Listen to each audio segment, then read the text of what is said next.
Welcome to Pioneer Mindset, a place where we challenge our mindset and address the discomfort in both business and life by finding clarity resulting in bold conviction. I'm your host, Garrett Ruskamp, fifth generation farmer, husband, and father from rural Nebraska. Whether you're navigating frustration from past decisions or worry about the uncertainty you face today in your business, we're going to learn from our struggles and take on new challenges with a resilient mindset.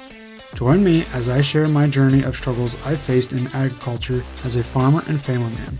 I'm ready to dive into honest conversations to tackle the mindsets surrounding key issues that rural ag business owners face that will ultimately help you gain control, leading to a profitable and sustainable business. Let's adapt to Pioneer Mindset and get to it.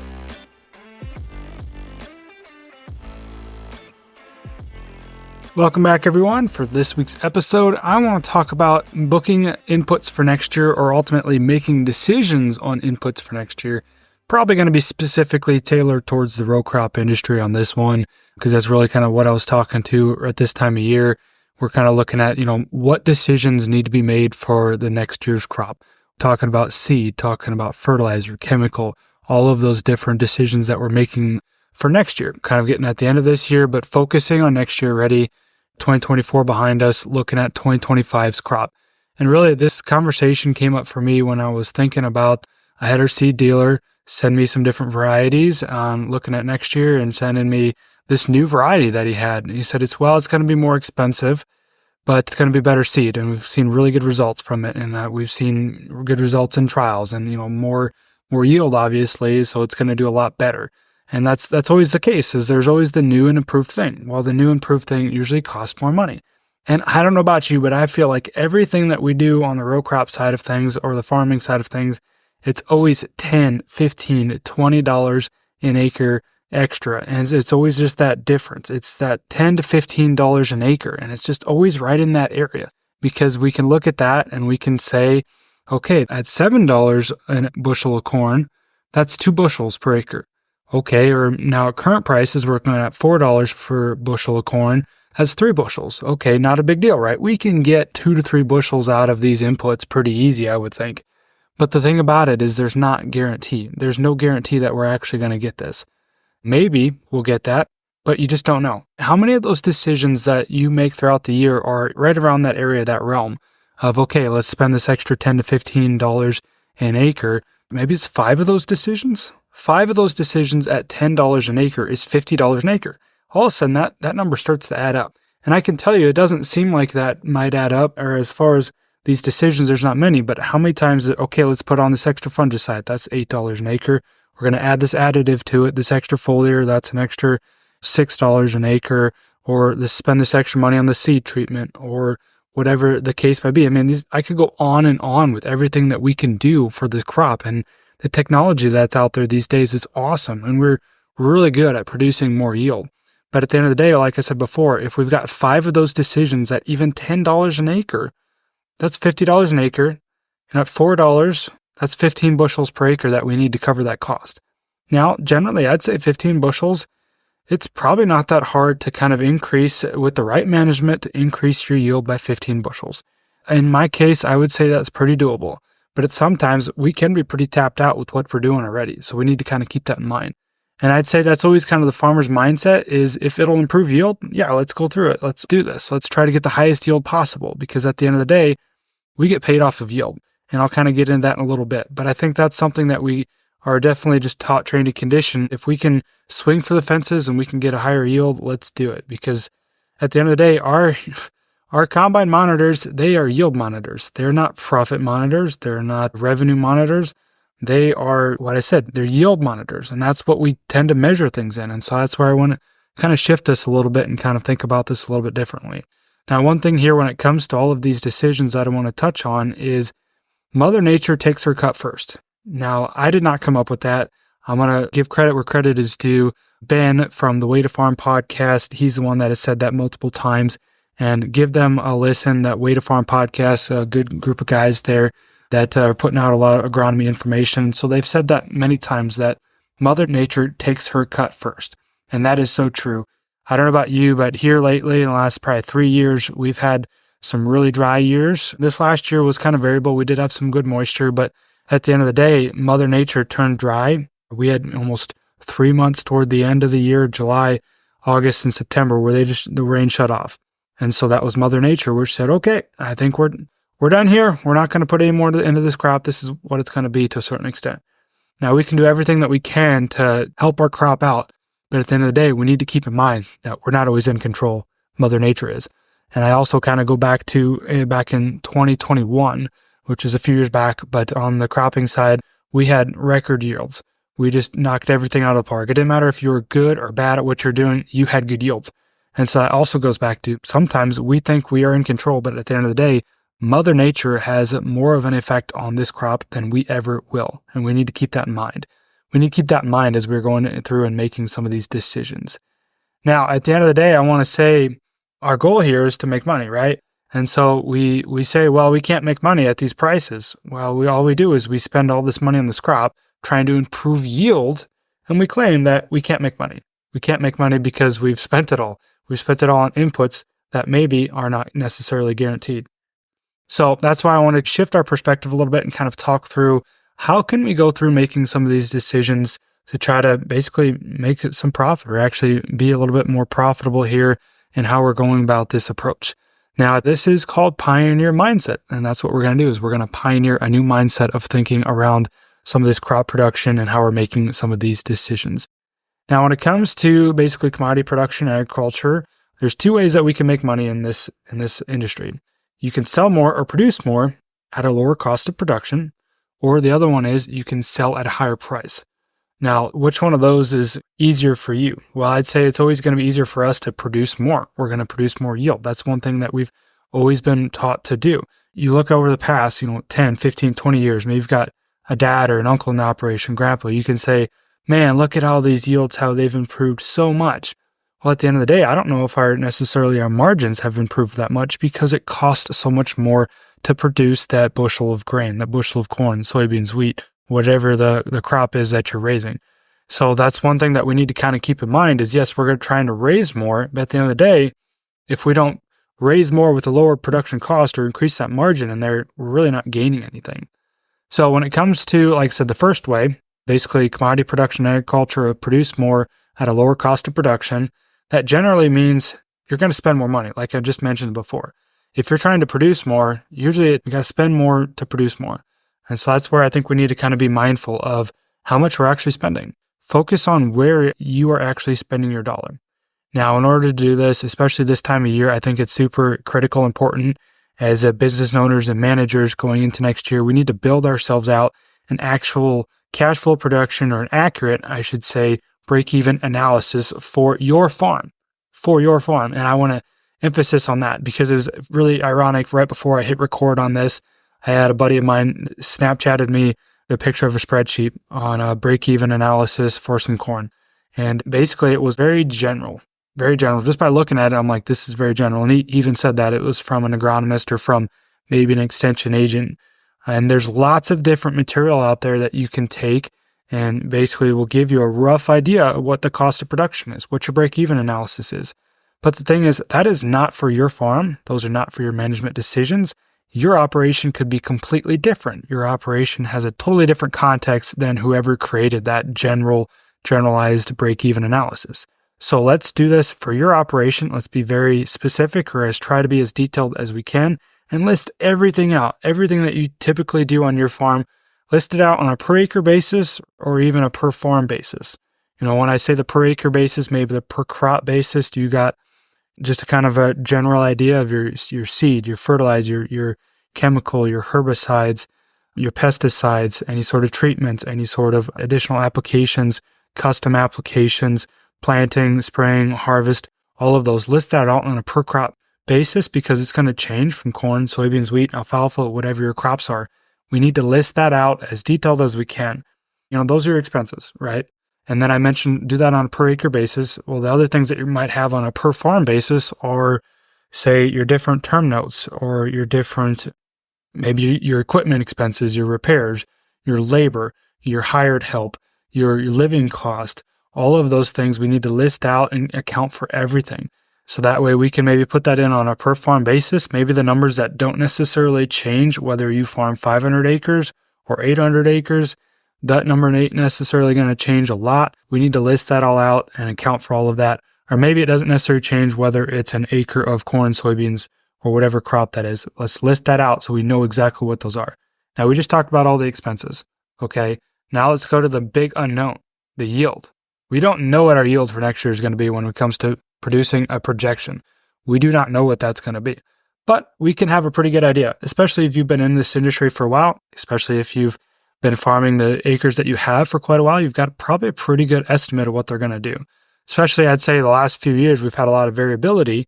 But at the same time, at the end of the day, I think we can actually get within 10, 15, 20 bushels to the acre different estimate there. And the thing that I'll say there is, when it comes to trying to predict what your yield is going to be, I'll ask you the question is, do you want to sleep at night? Do you want to be conservative enough so that way you can know that there's upside potential and you're going to be protected? That's one thing that we need to keep in mind.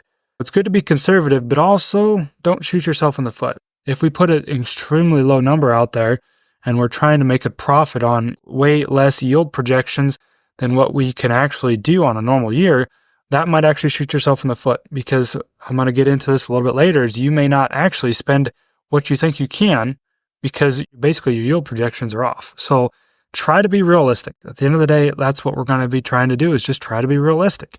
Now, whether you're taking your APH, your annual proven history, which is generally pretty accurate, that's a good starting place. On our farm, it's going to be anywhere from 210 to 220 bushels per acre on corn. But from there, what I typically like to do is I like to take my insurance guarantees. So it just kind of depends on what you're buying for crop insurance. Maybe you're at 70, 75, 80, 85%, whatever coverage level that you're buying. Maybe you're buying your base package, your multi-peril is going to be at 75%, but then you're buying some county-based plans to get that up to 80, 85, or even 90%. Just kind of depends on what levels that you're taking.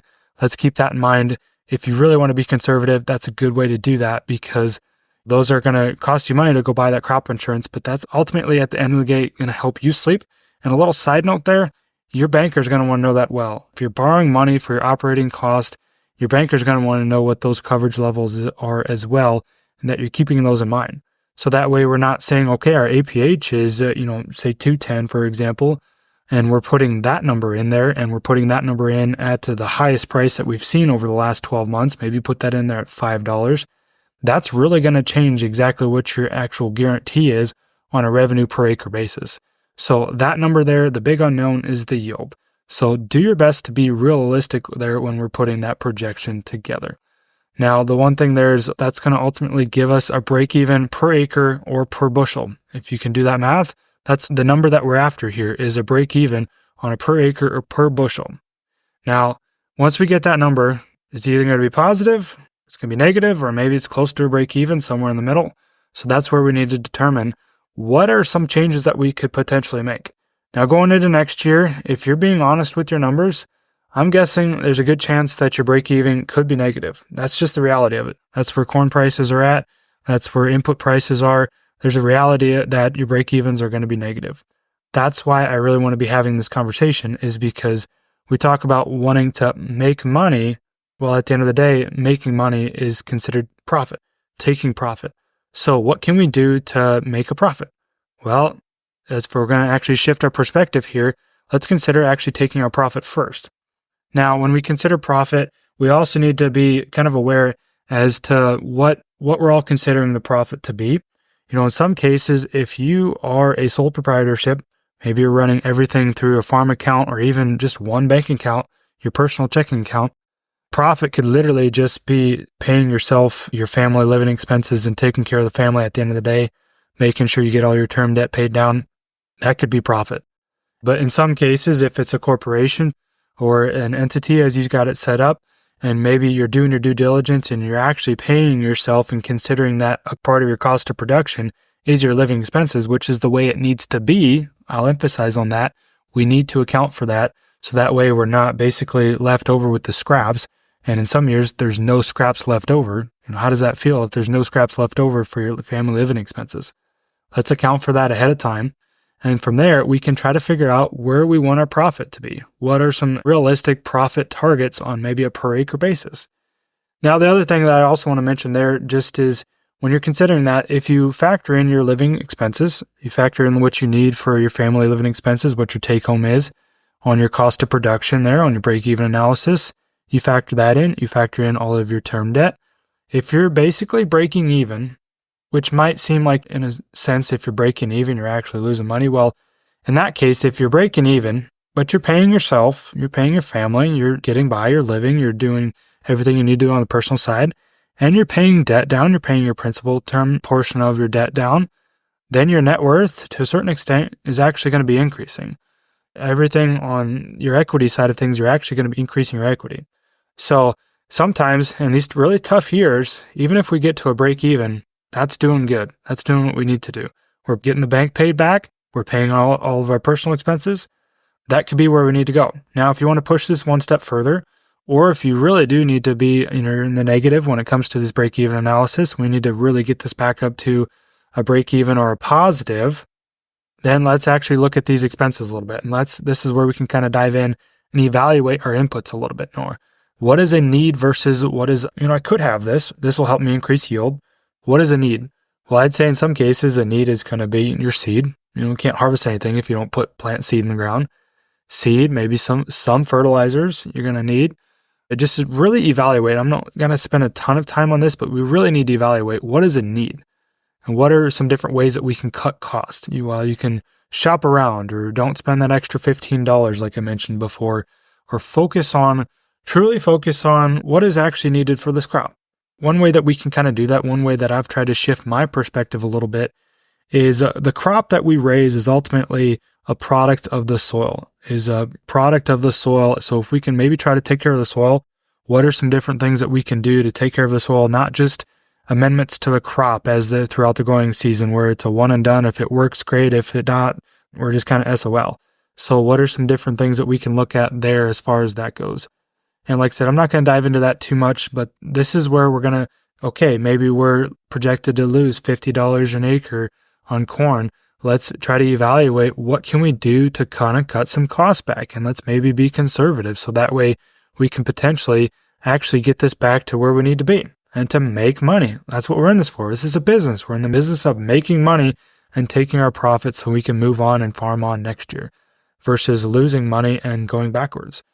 And so that's where I wanted to kind of talk about there. When it comes to producing more, we need to be very careful about where we're putting our dollars towards, what we're actually spending our money on. Now, I mentioned there's two ways that we can make money in agriculture. We just discussed the sell more, produce more at a lower cost of production. The second way is basically sell at a higher price. Now, this one here could be in commodity production agriculture. Generally, we are price takers. That's just the way it is. We have a hard time affecting what that price is on the Chicago Board of Trade, or at the end of the day, what the elevator has for their price.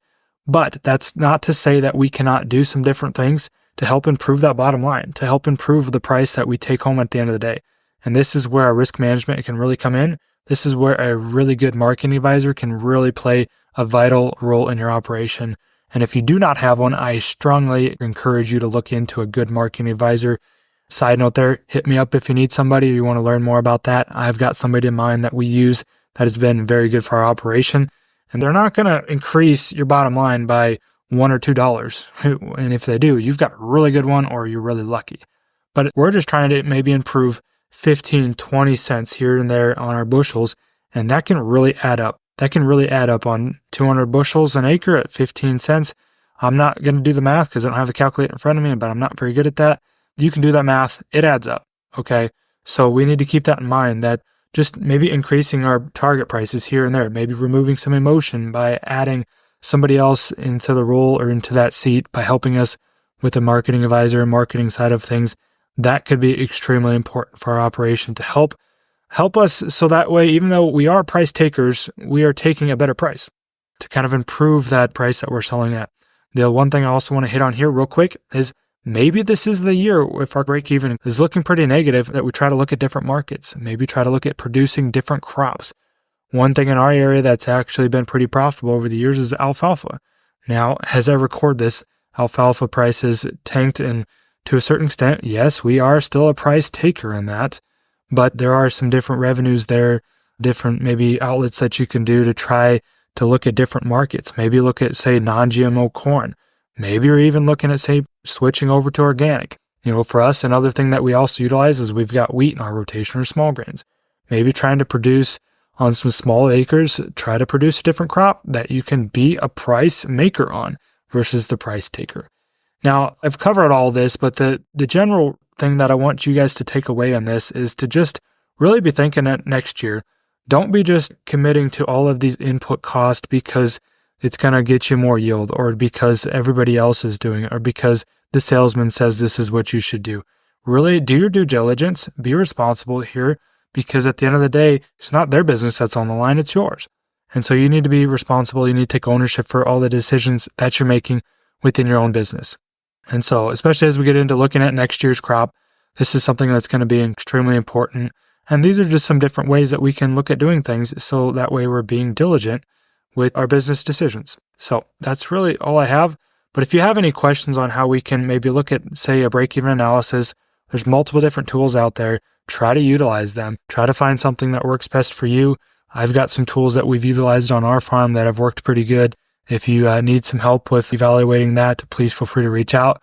But we need to do our due diligence and make sure we're trying to stay on top of some of these different input decisions, so that way we can manage the best that we can. So that's all I got for now, and we will catch you next time. Thanks for tagging along with me today as we sharpened our mindsets.